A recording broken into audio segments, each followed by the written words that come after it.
روزی مرد از کار خیلی دیر برمیگردد و چون هر وقت خسته شده بود در نزد در او را پسری 5 سالش انتظار بود.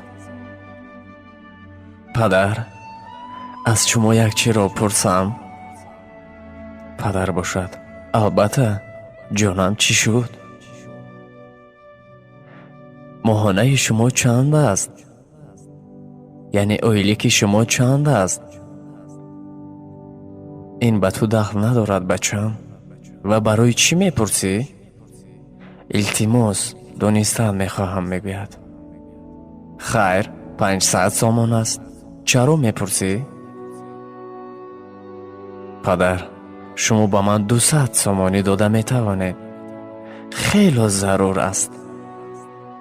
پدر باشد در اول البته راضی نشد. گفت تو مبلغ رو چی کار میکنی؟ ولی پسرش زوره کرد او رو راضی کنند توانست و در آخر پدر گفت در خانه خودت انتظار شو، من پول رو میبرم. پس از یک چند دقیقه پدر پول رو به پسرش آورد و داد و دید که پسرش از زیر بالین پولهایش رو گرفته می شمارد.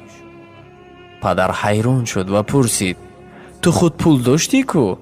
پس چرا باز از من هم پول گرفتی؟ من پول دارم، گفت فرزند، ولی آن کفایه نیست. حیران شد.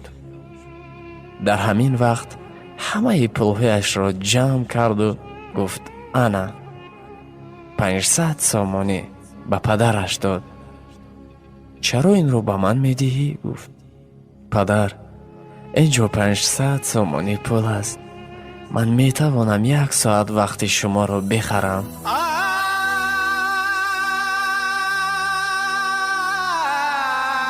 شما میتوانید پگاهی بر وقتتر از کار برگشتد با ما یک جای خوراک بگاهی خورید.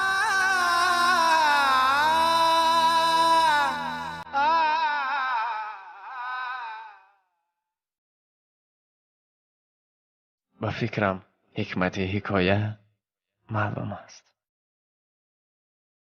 نسبت فرزندان خود به اعتبار نباشید، زیرا آنان احتیاج به مهر شما دارند.